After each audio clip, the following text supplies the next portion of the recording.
जय माता दी सभी को। हर हर महादेव। आप सबका स्वागत है हमारे यूट्यूब मंच वैष्णवी हिंदी साहित्य अकेडमी में। आज पढ़ रहे हैं डॉक्टर नागेंद्र का हिंदी साहित्य का इतिहास, जिसमें पुष्पदंत तक हो गया था। तीसरे कवि धनपाल से देखते हैं। 10वीं शती में भविष्य कहा की रचना की, जो मनुष्य हृदय के अंतर्गत मार्मिक अभिव्यक्ति है। यद्यपि धर्म भावना इसकी भी रीढ़ है, तथापि प्रत्यक्षता लोक हृदय के विभिन्न स्थितियों का इसका संबंध है। इसमें एक वाणी की कथा को स्वाभाविक घटनाओं के संयोजन द्वारा हृदय के विभिन्न घात प्रतिघातों की अभिव्यक्ति में पूर्ण सफल बनाया गया है। धनपाल की यह रचना चरित्र काव्य की एक नई कड़ी है। ठीक है, धनपाल की यह रचना चरित्र काव्य की एक नई कड़ी है, जिसका प्रभाव आदिकालीन हिंदी रचनाओं पर भी पड़ा है। आगे देखते हैं। अपभ्रंश साहित्य के सम्मत कवियों में अब्दुल रहमान का नाम आता है, जिसने संदेश रासक लिखकर हिंदी काव्य के लिए एक स्थायी प्रेरणा का काम किया। विद्वानों ने उसका समय 12वीं शती उत्तरार्ध 13वीं शती का आरंभ माना है। 12वीं शती का उत्तरार्ध 13वीं शती का आरंभ माना है। संदेश रासक एक खंड काव्य है, इम्पोर्टेंट है, जिसमें विक्रमपुर की एक वियोगिनी के विरह की कथा है। कवि ने इसका नक्सिक वर्णन तथा पति के लिए संदेश अत्यंत सहज भावभूमि पर चित्रित करके काव्य को मार्मिक बना दिया है। आदिकालीन हिंदी साहित्य में श्रृंगार रस का एक धारा इसी प्रकार के अपभ्रंश कृतियों के अनुकरण पर वह निकली, जो भक्ति काल में होती हुई रीति काल में जाकर प्रधानता प्राप्त कर सकी। आगे देखते हैं। अपभ्रंश में चरित्र काव्य की परंपरा से विभिन्न रास काव्य परंपरा भी आरंभ हुई। 12वीं शताब्दी के जिनदत्त सूरी उपदेश रसायन रास इस दृष्टि में उल्लेख है। 80 पदों का यह नृत्य गीतकाव्य रास लीला के उस मूल रूप की ओर ले जाता है। इसमें 80 पद है। ठीक है, जिनदत्त सूरी का उपदेश रसायन रास, ठीक है, जिसमें हिंदी के आदिकालीन रासों काव्य लिखे गए होंगे। बाद में वे विकसित होकर आगे बन गए। कृष्ण की रासलीला के नृत्य गीत काव्यों की भक्तिकालीन कड़ी अपभ्रंश की इसी काव्य परंपरा से जुड़ती है। अपभ्रंश में दोहा काव्य की परंपरा भी चल रही थी। अपभ्रंश में दोहा काव्य की परंपरा चल रही थी। कुछ कवि कोश के रूप में दोहा काव्य लिखते थे और कुछ फुटकर रूप में। जोइंदू नामक कवि 6वीं शताब्दी में परमात्म प्रकाश किसका है? तो जोइंदू का है। योगसार नामक रचनाओं का दोहा काव्य आरंभ किया, मतलब जोइंदू के परमात्म प्रकाश योगसार, ठीक है। और इसकी परंपरा 15वीं शती तक चलती है। इसी परंपरा में 11वीं शती की राम सिंह का पाहुन दोहा नामक ग्रंथ लिखा। पाहुन दोहा किसका है? तो राम सिंह का है। इंद्र सुख और अन्य सांसारिक सुखों की निंदा की गई है तथा त्याग और आत्मज्ञान और आत्मानुभूति की महत्व दिया गया। निश्चय ही जोइंदू से आरंभ होने वाली परंपरा लिखित पाहुन दोहा दार्शनिक काव्य रचना की एक ऐसी कड़ी है, जो हिंदी साहित्य के आदिकाल से रीतिकाल तक निरंतर जुड़ती चली गई है। अपभ्रंश के दोहों में यही उपदेशों के साथ साथ श्रृंगार और वीर रसों की अभिव्यक्त करने वाले दोहे भी मिलने लगे थे, जिनकी परंपरा में हिंदी दोहा का विकास हुआ। आगे देखते हैं। आदिकालीन उपलब्ध सामग्री देख लेते हैं। आदिकालीन उपलब्ध सामग्री में आदिकालीन हिंदी साहित्य की उपलब्ध सामग्री के दो रूप हैं। आदिकालीन हिंदी साहित्य की उपलब्ध सामग्री के दो रूप हैं।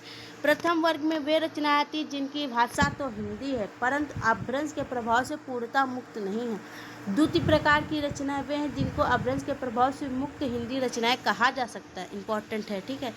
अपभ्रंश प्रभावित हिंदी रचनाएं देख लेते हैं।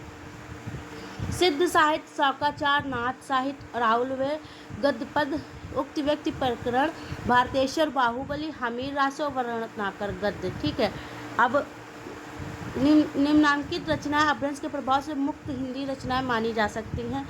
खुमान रासो, ढोला मारूदा दूहा, बीसल देव रासो, पृथ्वीराज रासो, परमाल रासो, जयचंद्र प्रकाश, जय मयंक, जस चंद्रिका, चंदनबाला रास, स्थूलभद्र रास, रेवंत गिरी रास, ठीक है, नेमिनाथ रास, वसंत विलास, खुसरो की पहेलियाँ।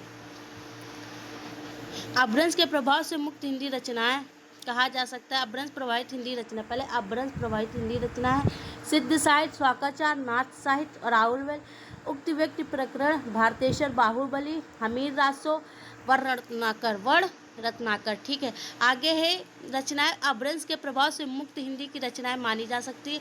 खुमान रासो, ढोला मारूदा दुआ, बीशल देव रासो, पृथ्वीराज रासो, परमाल रासो, जयचंद्र प्रकाश, जय मयंक, जसचंद्रिका, चंदनबाला रास, स्थूलिभद्र रास, रेवंतगिरी रास, नेमिनाथ रास, बसंत विलास, खुसरो की पहलियां। प्रामाणिकता, उपर्युक्त रचनाओं में निम्नांकित रचनाओं की प्रामाणिकता संदिग्ध रही है। हमीर रासो, कुमार रासो, बीशल देव रासो, पृथ्वीराज रासो, परमाल रासो, इनमें से हमीर रासो अभी तक उपलब्ध नहीं है। केवल प्राकृत पैगलम में प्राप्त 8 छंदों के आधार पर ही इसकी कल्पना चली आ रही है। ठीक है, शेष रासो ग्रंथों के आधार पर धीरे धीरे विकास होता रहा, अतः उनका मूल रूप क्या था यह कहना कठिन है। बीशल देव रासो तथा परमाल रासो गे काव्य रहे, मतलब गे काव्य रहे बीशल देव और परमाल रासो। ठीक है, इसलिए उनका आकार ही नहीं भाषा भी बदलती रही है। पृथ्वीराज रासो के जो संस्करण हस्तलिखित रूप में मिलते रहे उनके आकार में पर्याप्त असमानता है। ठीक है, अतः इस काव्य के मूल रूप का भी अभी तक ठीक पता नहीं चल सका है। खुमान रासों के आकार में भी समय समय पर वृद्धि होती रही तथा छेपक जुड़ते चले गए, अतः रासो ग्रंथों के वर्तमान रूप पर हम अप्रामाणिकता का आरोप लगा सकते हैं। यह आरोप प्राय लगाया भी जा सकता है, किंतु यह स्वीकार करना भी अनुचित नहीं है कि ये सभी रासो ग्रंथ सर्वाश्व में न तो उत्तरकालीन रचना है और न अप्रमाणित ही है। निश्चय ही इन सबकी रचना आदिकाल में हुई थी। धीरे धीरे इनके आकार एवं रूप परिवर्तन होता गया, किंतु इस परिवर्तन के कारण आदिकाल में इनके अस्तित्व को अस्वीकार नहीं किया जा सकता। ग्रहण और त्याग का प्रश्न देख लेते हैं। हमने आदिकाल की सामग्री के अंतर्गत जिन रचनाओं को सम्मिलित किया उनके विषय में हमारी दृष्टि बहुत स्पष्ट है।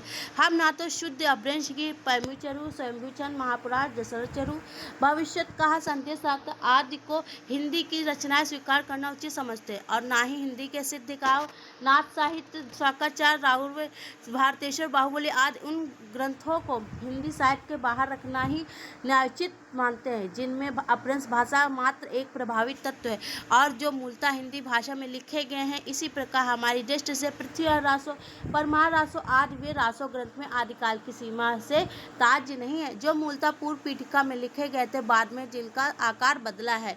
यदि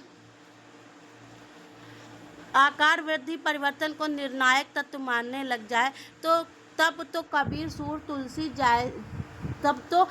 सूर, तुलसी, मीरा, अविहारी आदि की कृतियों की प्रामाणिकता भी विशुद्ध नहीं रह सकती। एक अन्य तर्क यह भी दिया जाता रहा है कि जो रचनाएं जैन बौद्ध धर्मों के विषय में लिखी गई हों वे साहित्यिक रचनाएं नहीं, अतः उनको साहित्य के इतिहास में स्थान नहीं मिलना चाहिए।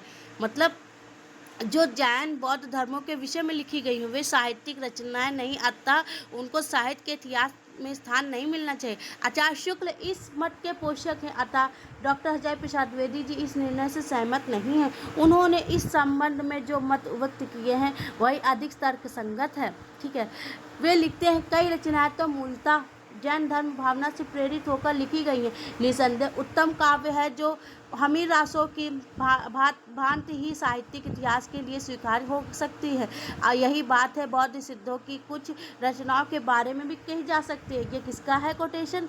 तो ये अजय प्रसाद द्विवेदी का है कोटेशन। ठीक है, कई रचनाएं जो मूलतः जैन धर्म भावना से प्रेरित होकर लिखी गई हों निसंदेह उत्तम काव्य और हमीर रासों की भांति साहित्यिक इतिहास के लिए स्वीकार हो सकती है। यही बात बौद्ध सिद्धों की कुछ रचनाओं के बारे में कही जा सकती है। अतः पूर्वोक्त समस्त सामग्री को आदिकाल के इतिहास की सामग्री मानना ही न्याय संगत है। आगे देखते हैं वर्गीकरण। चलो वर्गीकरण देखते हैं। आदिकाल की पूर्वोक्त सामग्री को अध्ययन की सुविधा के लिए निम्नलिखित वर्गों में विभाजित किया जा सकता है। सिद्ध, जैन, साहित्य नाथ साहित्य, रासो साहित्य, लौकिक साहित्य, गद्य रचनाएं। सिद्ध साहित्य के अंतर्गत 84 सिद्धों की वे साहित्यिक रचनाएं आती हैं जो तत्कालीन लोक भाषा हिंदी में लिखी गई हैं। सरहपा, लुइपा, विरूपा, कन्हपा, कुकुरपा, तंत्रिपा आदि सिद्धों की कई रचनाएं इस कोटि में आती हैं। जैन साहित्य में वे हिंदी की रचनाएं सम्मिलित हैं जिनमें जैन धर्म की कथाओं, दार्शनिक वक्तव्यों और उपदेशों को आधार बनाकर गया है। स्वाकाचार्य, भारतेश्वर, बाहुबली राज, चंदनबाला राज, स्थूलभद्र राज, रेवंतगिरी राज, नेमिनाथ राज इसी वर्ग की रचनाएं हैं। नाथ साहित्य के अंतर्गत गोरखनाथ, चौरंगीनाथ, गोपीचंद, चुनकरनाथ, भरथरी, जलंधरीनाथ आदि हठ योगियों कवियों की रचनाएं सम्मिलित हैं। रासो और रास नामों वाली सभी पुस्तकें रासो साहित्य के अंग नहीं है। हमने रासो साहित्य के अंतर्गत उन्हीं रचनाओं को रख लिया है जिनमें राजाओं की ऐतिहासिक वीर गाथाएं मिलती हैं। इस वर्ग में हमीर रासो, खुमान रासो, बीसलदेव रासो, पृथ्वी रासो सम्मिलित है। कुछ ऐसी रचनाएं इसी काल में लिखी गई थी जो उपयुक्त किसी वर्ग में नहीं आती। उन रचनाओं में लौकिक विषयों के आधार पर बनाया गया है, अतः हम इन्हें लौकिक साहित्य के वर्ग में रख सकते हैं। ढोला, मारूदा, दुहा, जयचंद प्रकाश, जय मयंक, जसचंद्र का वसंत विलास, खुसरो की पहेलियाँ इस कोट की रचनाएं हैं। ठीक है, सिद्ध साहित्य देख लेते हैं, नहीं तो नेक्स्ट क्लास में देखते हैं। जय माता दी, हर हर महादेव।